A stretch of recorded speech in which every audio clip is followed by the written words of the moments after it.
All the nuns in the monastery, where only women are allowed to enter, begin to become pregnant one after another, throwing the Mother Superior into complete panic. When she sets up a hidden camera, she discovers something shocking. Mother Jacqueline was in her office, deeply immersed in the routine of the Monastery of Our Lady, which she directed with a firm hand and unwavering faith. She was reviewing the assignments and prayers for the coming days when she heard a knock on the door.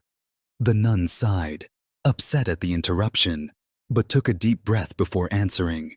The door slowly opened, and Sister Claire, her right hand in the monastery, appeared. Claire rarely disturbed her during planning, so Jacqueline immediately sensed that something serious was going on. "What's the matter, Sister Claire?" she asked, putting the papers aside.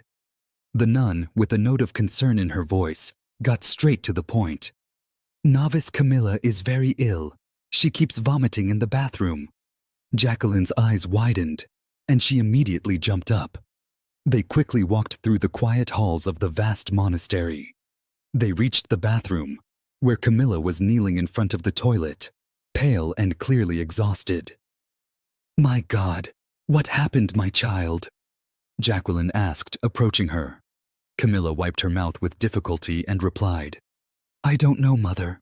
I've been feeling dizzy and nauseous for several days now. I've never felt this way before." Jacqueline frowned. "Why didn't you tell me before, Camilla?" "I didn't want to disturb you," the girl answered weakly. The abbess sighed, trying to hide her concern. "You shouldn't have kept this a secret. Health always comes first. Claire, go to my office and bring me the car keys. We'll take her to the hospital." Claire hurried away while Jacqueline helped Camilla stand and tidy up. Then something caught the abbess's attention. The novice was not fully dressed, revealing her protruding belly. Jacqueline froze for a moment, feeling a chill run down her spine. "Camilla, have you been eating well lately?" she asked, trying to push away the obvious thought that had just occurred to her. The novice shook her head. "No, Mother, I could hardly eat because of the nausea." Jacqueline swallowed hard. What she thought was impossible seemed increasingly evident. Camilla could be pregnant. But she quickly dismissed the thought. It was absurd.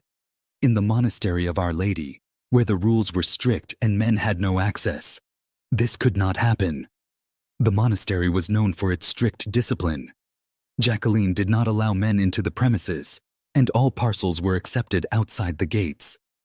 The younger novices were not even allowed to leave the monastery during their first year of study, as they were in a state of complete immersion and isolation from the outside world.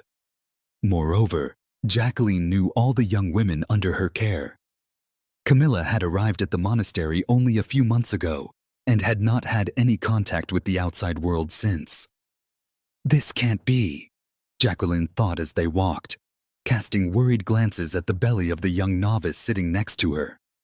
At the hospital, Jacqueline described Camilla's symptoms to the receptionist, who immediately appeared surprised.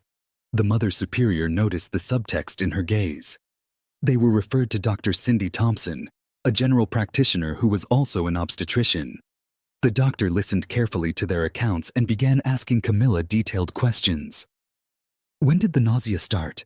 Are you eating well? Have you ever experienced these symptoms before?" Camilla answered honestly, while Jacqueline carefully followed every word. "Can I see your belly?" Cindy asked. Jacqueline nodded approvingly, and the novice removed her cassock. When the doctor saw the belly, she already had a clear understanding. "Camilla, forgive me for asking, but did you have any relationships before entering the monastery?" the doctor asked. The novice, clearly feeling awkward, shook her head. Here Jacqueline intervened.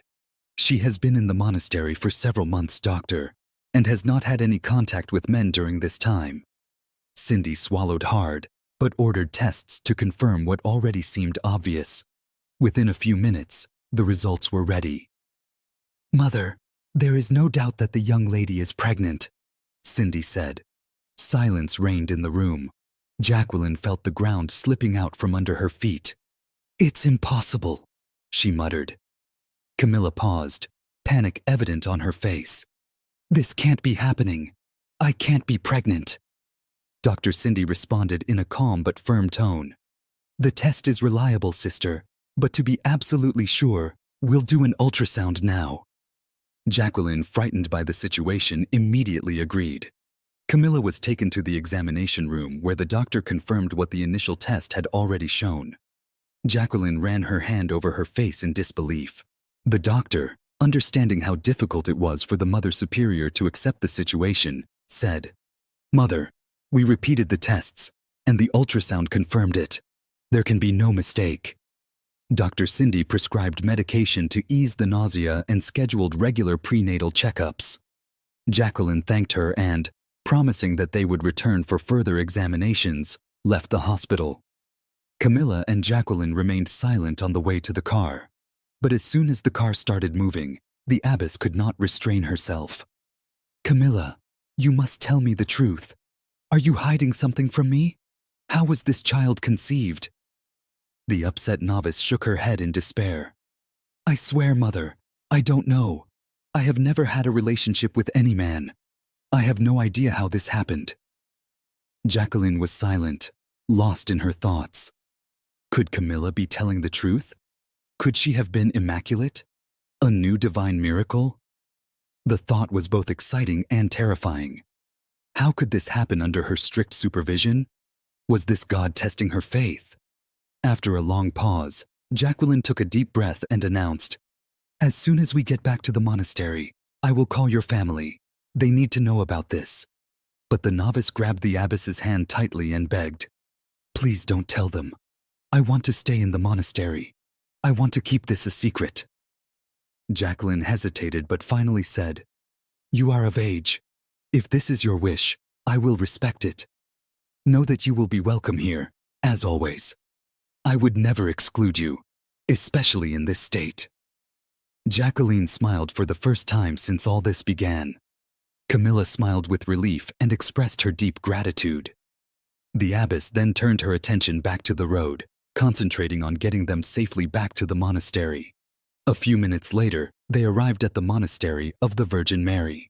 Thanks to the medication, Camilla was already feeling noticeably better. Claire rushed towards them. "How is she, Mother? What was that?" she asked anxiously. Jacqueline took a deep breath before answering. "She's pregnant." The nun's jaw dropped. "Pregnant? How is this possible?" Jacqueline firmly ordered, "Gather all the sisters in the courtyard. I have an announcement to make." Soon after, all the nuns and novices gathered in the large courtyard of the monastery. Jacqueline began, "Our prayers have been answered in ways we may not fully understand. Sister Camilla is pregnant." The nuns exchanged incredulous glances, but Jacqueline raised her hand, calling for silence. "This child is God's creation. Don't try to understand how he was conceived.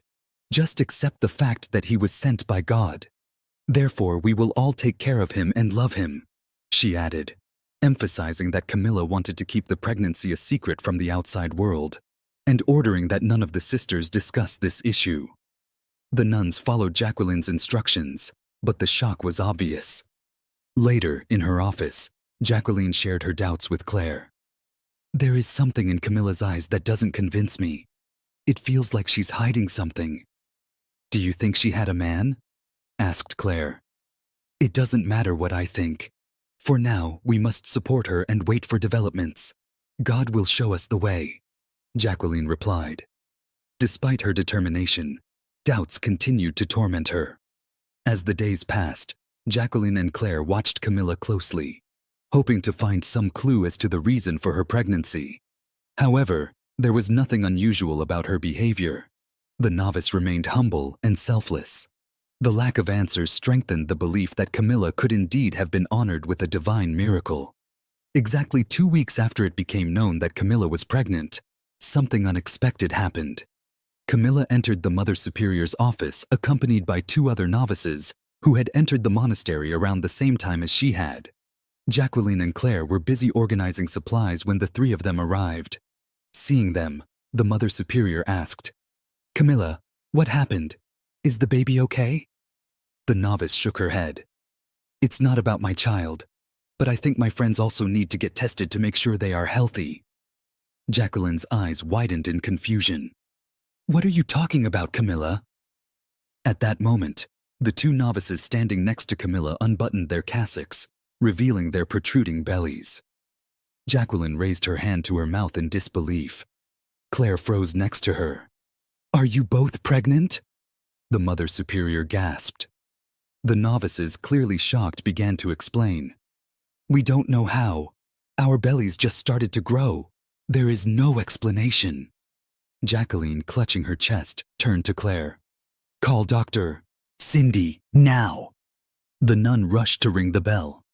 After Camilla's pregnancy became known, Jacqueline had convinced the doctor to visit them exclusively at the monastery, in order to keep the situation a secret. Cindy, deeply religious and respectful of monastic life, agreed to help. As soon as she was called, the doctor dropped everything and went to the monastery, taking with her some of her office equipment. Seeing two more pregnant novices, Cindy was stunned but remained calm. After the examination, Cindy confirmed that they were pregnant. Jacqueline staggered, almost losing consciousness, but Claire supported her. The abbess ran her hand over her face, repeating to herself, How is this possible? Cindy refrained from asking about the origin of the pregnancies, limiting herself to saying, I'll be here to keep an eye on them all, Mother. Now that we have 3 pregnant women, I will be visiting the monastery regularly for further examinations. Jacqueline thanked her and walked her to the exit. Returning to her office, Jacqueline sat down facing the 3 novices. She looked each of them in the eye and began interrogating them. Have you had any contact with a man? Yes or no? Please tell me the truth. The 3 novices categorically denied this, tears streaming down their faces. Jacqueline had no other choice and began to admit that what was happening could be a miracle. But deep down, she still had doubts. Later, in a conversation with Claire, she admitted, I could believe that 1 novice could become pregnant through divine intervention, but 3 is unrealistic. The nun tried to console her. Mother, we will find an explanation. God always guides us. Sooner or later, the truth will come to light. Before they had time to relax, Emilia, one of the oldest nuns, appeared at the door, pale and trembling, saying, Mother, there is something you need to see immediately. Jacqueline and Claire followed Emilia to another part of the monastery, where a group of younger novices had gathered. There they found another young novice, noticeably pale, feeling nauseous, and her stomach betraying what Jacqueline feared most. No, this can't be, the abbess muttered, feeling the weight of distrust as she looked at another pregnant novice. Days passed, but Jacqueline could not calm down. After a thorough examination of all the women in the monastery, the impossible was revealed. 10 novices were pregnant. The pregnancy periods ranged from 2 to 4 months, and each new discovery brought the abbess even more confusion. Jacqueline was tormented by the situation. Should she tell the world what was happening at the Virgin Mary Monastery? Or should she keep it a secret, as she had done so far? The weight of the decision consumed her. Since the first pregnancy was discovered, she had tightened the monastery's rules, increased security, and ensured that no man approached the gates. However, it seemed that nothing could stop what was happening. Discussing the situation with Claire and Emilia, who were assigned to watch over the pregnant novices, Claire confessed her fears. I'm scared, Mother. I never imagined myself as a mother. That's why I chose the vow of chastity. But now I can't help but wonder if I'll be next. I wish I could say it's impossible, Claire, but right now it seems like anything is possible, Jacqueline replied sadly. Dr. Cindy, who was monitoring the pregnancies, was equally puzzled. She tried to gather information from the pregnant novices, but they all insisted that it was a divine miracle. However, during her last consultation with Camilla, something caught Cindy's attention. She asked for an intimate examination, necessary to assess the reproductive health of the young woman before childbirth, but Camilla refused. The concerned doctor went directly to Jacqueline to report what had happened. Mother Jacqueline, All the pregnant women seem healthy, but something intrigues me. Camilla refused to undergo a thorough examination. This is a bit unusual given the circumstances. I haven't discussed this with the others yet. I wanted to warn you first. Jacqueline frowned. Do you think she's hiding something? Cindy hesitated before answering. I don't know. This whole situation makes me believe that these pregnancies could really be a miracle. But I can't rule out the possibility of traditional conception. There is no other logical explanation. I understand your suspicions, Doctor. But even if that hypothesis were true, who could impregnate the novices? There are no men here. Claire intervened. Cindy asked, Are you absolutely sure that no men come to the monastery? Jacqueline sighed and replied, There is only one man, Father Anatoly. He serves our Mass, but he is 80 years old, and he is always next to me. I refuse to believe that he has anything to do with this. He is as scared as we are.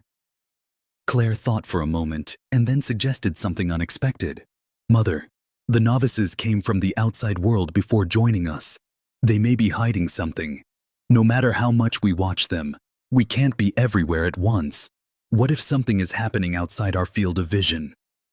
Jacqueline hadn't considered this possibility, but Claire insisted. We should install hidden cameras in the monastery. This way, if something happens, we'll capture it on video. If nothing is recorded, we will know for sure that it is a divine miracle, and we will have to kneel down and beg God for forgiveness for doubting its power. Cindy, no less curious and willing to help, offered, I can take care of the cameras myself. We will do it quietly. On the same day that Amelia gathered all the nuns in the courtyard for an event, Jacqueline, Claire, and Cindy installed hidden cameras in all the corridors of the monastery and common areas so that no one would notice anything. For the first 2 days, Jacqueline and Claire spent hours analyzing the recordings, but did not notice anything unusual. They were ready to give up on the idea once they were sure everything was in order. When Claire decided to review the night footage, taken while the nuns were supposed to be sleeping, that's when something strange appeared. In the middle of the night, when the lights were turned off throughout the monastery, a group of novices, including pregnant women and several new arrivals, could be seen silently leaving their bedrooms and heading towards the monastery's sanctuary. They stayed there for about 2 hours before returning to their rooms. Claire turned pale. Mother, look at this. Jacqueline came over, carefully looking through the recording. The hall was a sacred place, but it was also the only place where they did not install cameras, believing it was not necessary. Something is happening in the sanctuary, and it has to do with the pregnancies, the abbess muttered in a trembling voice. Claire, alarmed by what she saw, offered to speak directly with the novices about what was happening in the sanctuary. However, Jacqueline shook her head. No, Claire, I've always felt that these novices were hiding something. If we approach them now, they may simply deny everything and stop going to the sanctuary. Then we will never know the truth. Claire, intrigued, asked, What are we going to do, Mother? We'll follow them this evening. We will find out what is really going on in this place, Jacqueline answered firmly. When night finally fell, Jacqueline and Claire prepared themselves. They drank coffee to stay alert and sat in Jacqueline's office, watching the cameras. As usual, the novices silently left their rooms and headed to the sanctuary. After about 10 minutes, Jacqueline said, Now is the time. Let's go. They headed towards the shrine, moving slowly so as not to be noticed. However, when they arrived, they were surprised. The sanctuary was empty. The candles remained lit, casting light on the images and biblical paintings on the walls, but the novices were nowhere to be seen. Jacqueline muttered in confusion. They were here. We saw them on camera. We saw them coming in. Claire looked around in confusion and began to survey the area. Jacqueline shook her head, as confused as her companion. The two of them began to look around the sanctuary, moving from one side to the other in search of clues. Then Claire tripped over something. Careful, Jacqueline exclaimed, helping her up. Claire pointed to what was lying on the floor, a slightly raised wooden board, different from the rest. Curiosity piqued, Jacqueline leaned over to take a look. With a lot of effort, they managed to move the board, revealing a metal handle attached to a structure in the floor. When they pulled the handle, a secret passage opened. Claire looked at the hole in the floor, her heart pounding. "Do you think they are downstairs, Mother?" asked Claire. "That's what we're going to find out. Go get 2 flashlights," Jacqueline said. Less than 5 minutes later, Claire returned with flashlights. Jacqueline walked ahead down the corridor, Claire following behind her. The tunnel, damp and ancient, seemed to have been built centuries ago. The stone walls were covered with moss, and the air smelled of moisture and earth. Claire asked nervously, "Mother, did you know this existed?" Jacqueline replied, "I heard old rumors about a tunnel under the monastery. I always thought these were just stories. Ever since I became the head of the monastery, I've heard nothing more about it." Claire looked around restlessly. "Where does this lead?" Jacqueline quickened her pace. "That's what we're going to find out. But one thing is for sure, this tunnel is connected to the pregnancies." After walking for a few minutes, they heard voices. From the end of the tunnel came laughter, accompanied by animated muttering. Jacqueline stopped, gesturing for Claire to be quiet. They moved forward cautiously until they reached a stone staircase leading to the surface. They carefully lifted the cover of the passage and looked out. What they saw left them speechless. In a spacious area, reminiscent of a clearing, there were pregnant novices accompanied by young men. Camilla hugged a young man, while the others chatted animatedly with different guys. Jacqueline quickly stepped out of the passage, her firm voice echoing throughout the area. "What's going on here?" The laughter immediately stopped, and everyone present froze. Camilla, visibly nervous, stepped forward. "Mother, I can explain everything." Jacqueline crossed her arms over her chest, her eyes sparkling. "You're going to have to explain, and very well." Before Camilla could answer, a noise caught their attention. 2 priests rushed to the scene, as puzzled as Jacqueline. Father Anatoly, breathing heavily, asked, "What's going on here?" There was silence in the group. Camilla seemed to be on the verge of tears, while the other novices looked at the young men in horror. Seeing Father Anatoly and Father Raphael arrive, Jacqueline realized where they were. She immediately recognized the place, a nearby monastery where young men were sent to begin their path to the priesthood. Like the Monastery of the Virgin Mary, young men from different walks of life came there. Many were sent by their families to find their way, while others sought their calling on their own. Some were there simply to live up to their parents' expectations, with no real intention of following a religious path. Among these young men was Stephen, a boy who believed in God, but never intended to become a priest. He came to the monastery only to fulfill his parents' will. It was he who, several months earlier, discovered a secret tunnel in one of the rooms, directly connecting with the sanctuary of the Monastery of the Virgin Mary. One night, while exploring the tunnel, Stephen appeared in the monastery's sanctuary and found Camilla there alone, cleaning the premises. It was love at first sight. Despite knowing they were breaking the rules, they began dating secretly, driven by passion. Soon, other monks discovered the tunnel and the relationship between Stephen and Camilla. Under their influence, other novices close to Camilla also began using the tunnel to meet with young men. Couples formed and forbidden meetings became frequent. Over time, the situation spiraled out of control. There were no available contraceptive methods in these places, and the young people had little or no knowledge of the consequences. When Camilla realized she was pregnant, the others already suspected they were in the same situation. Entering into a silent agreement, they decided to keep everything a secret. They used the monastery's faith to justify the pregnancies as divine miracles, avoiding harsh punishments and scandal. Jacqueline, Claire, and the priests were stunned when Camilla and the young men explained everything. The Mother Superior could not hide her disappointment. "You have broken your vows, lied, and played with the faith of all those who are truly devoted to it. And you have also put the reputation of the monasteries at risk." The monks and novices were clearly ashamed. Camilla, with tears in her eyes, tried to justify their actions. "Mother, we believe in God, but we felt we were not ready for such a life. We didn't want to disappoint you, so we lied." Father Anatoly and Father Raphael approached Jacqueline and asked what they should do now. Jacqueline looked at the hunched-over young men, ashamed but repentant.